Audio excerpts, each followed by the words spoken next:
Lymphoma एक तरह का ब्लड कैंसर है जो कि हमारे शरीर में जो लिम्फेटिक सिस्टम होता है उसको उससे उत्पन्न होने वाला कैंसर है।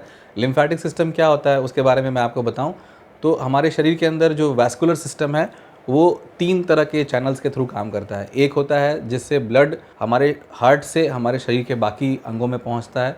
दूसरा सिस्टम होता है जो कि ब्लड जो वहाँ शरीर में बाकी अंगों तक पहुँचा है वहाँ से वापस ब्लड को रिटर्न करने का काम जो हार्ट तक है वो वेन्स का होता है। और इस बीच में जो भी डिस्प्रपोर्शनेट अगर कोई लॉस हुआ है, सपोज़ कुछ ब्लड वीनस चैनल से वापस नहीं आया और वहीं पे अंगों तक रह गया है, तो उनको वापस लाने का जो काम है वो लिम्फेटिक चैनल करते हैं। तो लिम्फेटिक चैनल में वेसल्स होती हैं और लिम्फ नोड्स होते हैं। Lymph nodes are basically the station, कुछ अलग अलग स्टेशन है शरीर के अंदर जो कि लिम्फेटिक फ्लो को शरीर में एक नियमित तरीके से साइकिल के रूप में चलाने का काम करते हैं। तो जो लिम्फोमा बीमारी है वो बेसिकली इन्हीं चैनल्स के से उत्पन्न होने वाला कैंसर है। और ये एक तरह का ब्लड कैंसर का टाइप है और it can involve any part of the body. जहाँ जहाँ पे लिम्फ नोड होते हैं उसमें इसका प्रभाव होता है। ये बोन मैरो तक भी आगे बढ़ सकता है। लिम्फोमा है और ल्यूकेमिया दोनों ही ब्लड कैंसर हैं बेसिकली।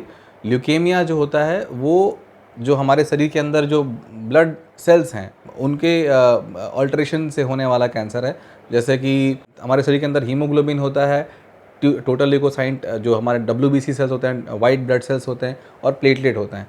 तो जो ब्लड सेल्स के अल्टरेशन से होने वाला कैंसर है जो उसको हम लोग ल्यूकेमिया बोलते हैं। और जो लिम्फ नोड में होने वाले कैंसर हैं जो हमारे बेसिकली इम्यून से रिलेटेड कैंसर है। It has got T lymphocytes और बी लिम्फोसाइट्स जो होते हैं जो हमारे शरीर में इम्यूनिटी का काम करते हैं, वो उससे उत्पन्न होने वाला बेसिकली कैंसर है और वो लिम्फेटिक चैनल्स और लिम्फ नोड्स को इन्वॉल्व करता है।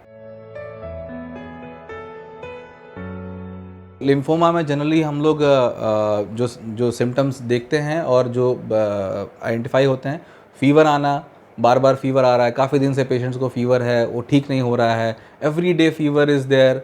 और low grade fever generally, high grade fever इसमें नहीं होता, काफ़ी दिन से बुखार हो रहा है, वो ठीक नहीं हो रहा है। पेशेंट्स को भूख नहीं लग रही है, वेट लॉस हो रहा है, उनको गले में, हाथ के अंदर जितने भी ये लिम्फ नोड्स हैं गले में हो गए, चाहे बगल में एक्जिला में हो गए, इंग्वाइनल रीजन में हो गए, वो लिम्फ नोड्स जो हैं वो बढ़ गए हैं, स्वेलिंग हो रही है बॉडी के अंदर अलग अलग जगहों पे। और उनको खांसी आ सकती है, वेट लॉस हो सकता है। अगर उनको जो लिम्फोमा है वो काफ़ी अगर प्रोग्रेसिव हो गया, एडवांस स्टेज में पहुंच गया, तो बोन मैरो भी इन्वॉल्व हो सकता है। बोन मैरो इन्वॉल्व होने की वजह से ब्लड सेल्स भी कम हो सकते हैं, पेशेंट को हीमोग्लोबिन भी कम हो सकता है, टीएलसी काउंट कम हो सकता है। तो ये सब तरीके से लक्षण उसमें हमको जनरली दिखते हैं। लिम्फोमा जो होते हैं जेनेटिक अल्टरेशन की वजह से हो सकता है। शरीर में कुछ होने वाले ऐसे अल्टरेशंस, चाहे वो तो एनवायरमेंटल फैक्टर की वजह से हो या जेनेटिक फैक्टर की वजह से हो, कुछ अल्टरेशन होते हैं जो म्यूटेशंस डीएनए लेवल पे होते हैं और जीन लेवल पे होते हैं, उनके द्वारा होने वाला ये एक कैंसर है। और इसका और ऐसा कोई कारण, विशेष कारण अभी तक पता नहीं है, बट मोस्टली जेनेटिक अल्टरेशन की वजह से ये होने वाला कैंसर है। लिम्फोमा है वो 2 तरह के होते हैं। ब्रॉडली हम अगर उसको डिफाइन करना चाहें, 2 तरह के होते हैं। एक को बोलते हैं हॉजकिन्स लिम्फोमा, दूसरे को बोलते हैं नॉन हॉजकिन्स लिम्फोमा। तो हॉजकिन्स लिम्फोमा जो होता है वो जनरली यंग एज में होता है और जो नॉन हॉजकिन्स लिम्फोमा है वो ज़्यादातर ओल्डर एज में होता है। But age is definitely not a bar. कोई भी कैंसर हॉजकिन्स हो या नॉन हॉजकिन्स हो, वो किसी भी एज ग्रुप में हो सकता है। लेकिन जो कॉमन पैटर्न है वो हॉजकिन्स लिम्फोमा का यंगर एज में देखा गया है और नॉन हॉजकिन्स लिम्फोमा का ओल्डर एज में देखा गया है। आफ्टर 40 जनरली हम लोग देखते हैं। जो नॉन हॉजकिन्स लिम्फोमा है उसके कई सारे वेराइटीज़ हैं। It can be several types, there are 20-25 types. जो मोस्ट कॉमनली हमको देखते हैं फॉलिकुलर लिम्फोमा है या diffuse large B cell lymphoma है, मार्जिनल जोन लिम्फोमा है, मेंटल सेल लिम्फोमा है। ये अलग अलग तरीके के नॉन हॉजकिन्स लिम्फोमा होते हैं। डायग्नोसिस की बात करें तो हमारे पास पेशेंट्स सिम्टम्स लेके आते हैं कि हमको ये गले में स्वेलिंग हो रही है या हमारे बगल में स्वेलिंग हो रही है, हमको इंग्वाइनल रीजन में स्वेलिंग हो रही है, तो उसको हम लोग इन्वेस्टिगेट करते हैं। इट इज़ नॉट दैट कि सिर्फ इंग्वाइनल लिम्फ नोड, ये लिम्फ नोड्स में ही ये डिजीज़ होती है, कहीं और भी शरीर में हो सकता है ये, बट कोई भी स्वेलिंग हो रही हो और साथ में बी सिम्टम्स, जो बी सिम्टम्स हमने बताया, बुखार आना, वेट लॉस होना, नाइट स्वेट्स, बहुत पसीना छूटता है, नाइट स्वेट्स हो रहा है, ड्रेंचिंग नाइट स्वेट्स हो रही है पेशेंट्स को, तो पसीना होना, तो कोई भी पेशेंट ऐसे आते हैं जो स्वेलिंग हो या बी सिम्टम्स हो और वो उनको हम इन्वेस्टिगेट करते हैं। तो जो इन्वेस्टिगेशंस हैं, पहले हम स्टार्ट करते हैं इसमें रेडियो इमेजिंग, क्लिनिकली हम लोग एग्जामिन कर लिया, कोई लिम्फ नोड दिख रहा है तो पूरा का पूरा लिम्फ नोड, सपोज गले में यहाँ पे लिम्फ नोड है तो पूरा का पूरा लिम्फ नोड निकाल करके उसको हम लोग जांच के लिए भेजते हैं, जिसको हम लोग बायोप्सी कहते हैं। तो उसको एक्सिजनल बायोप्सी करते हैं, जब पूरा लिम्फ नोड निकालते हैं उसको एक्सिजनल बायोप्सी कहते हैं। तो जो लिम्फोमा है उसमें एक और जनरली हम लोग देखते हैं कि कहीं बाहर छोटे शहरों में जहाँ पे मेडिकल फैसिलिटी बहुत अच्छी उपलब्ध नहीं है, वहाँ पे लोग एफएनएसी की जांच करके और फिर पेशेंट को डायग्नोज करके भेजते हैं, उसमें फिर हम लोग बायोप्सी दोबारा कराते हैं। तो biopsy is must in lymphoma, और हम लोग उसमें एक्सिजन बायोप्सी की डिमांड करते हैं, जो पूरा का पूरा लिम्फ नोड निकाल के हम लोग जांच के लिए भेजते हैं।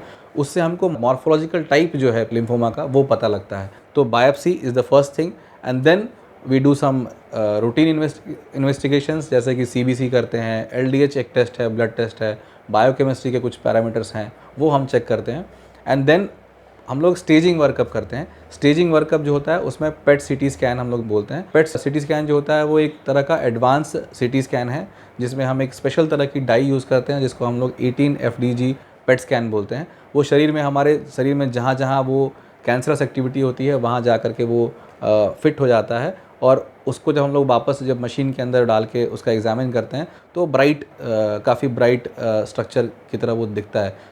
फिर उसमें एक और टेस्ट जो हम लोग करते हैं, जो उसको हम लोग बोन मैरो एग्जामिनेशन बोलते हैं, वो बायोप्सी होती है। बेसिकली वो कमर की हड्डी से हम लोग एक छोटा सा बोन का टुकड़ा निकाल के उसको जांच के लिए बोलते हैं, bone marrow aspiration and biopsy करते हैं।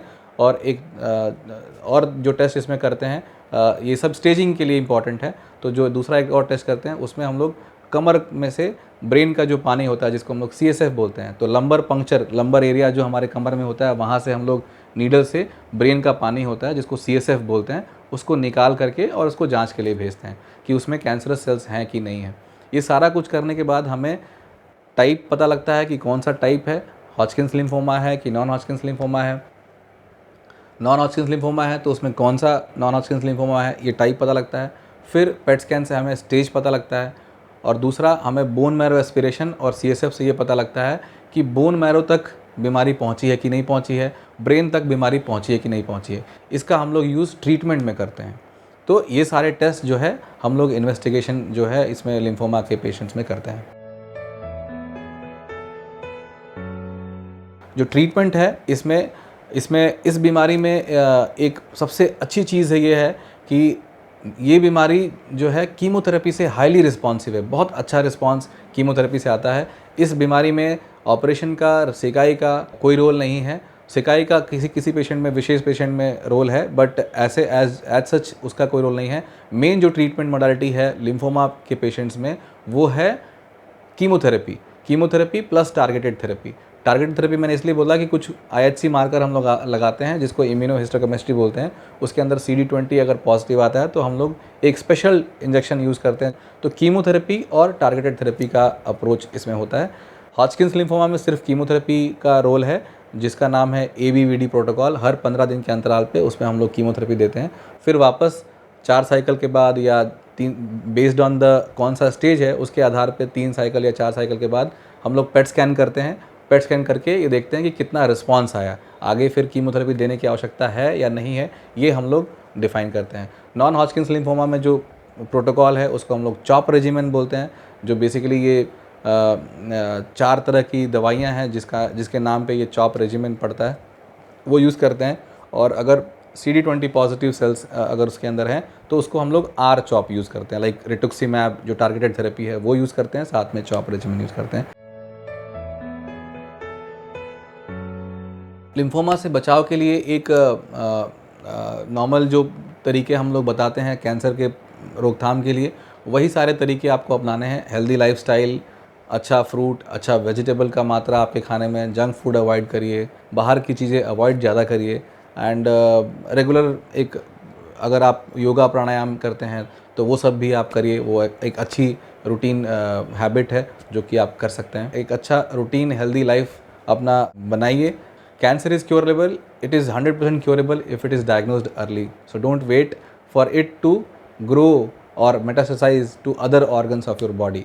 तो जल्दी आप इसके बारे में सलाह लीजिए और जल्दी डॉक्टर को दिखाइए, जल्दी से अपना इलाज शुरू कराइए अगर आपको कैंसर के लक्षण दिखते हैं तो।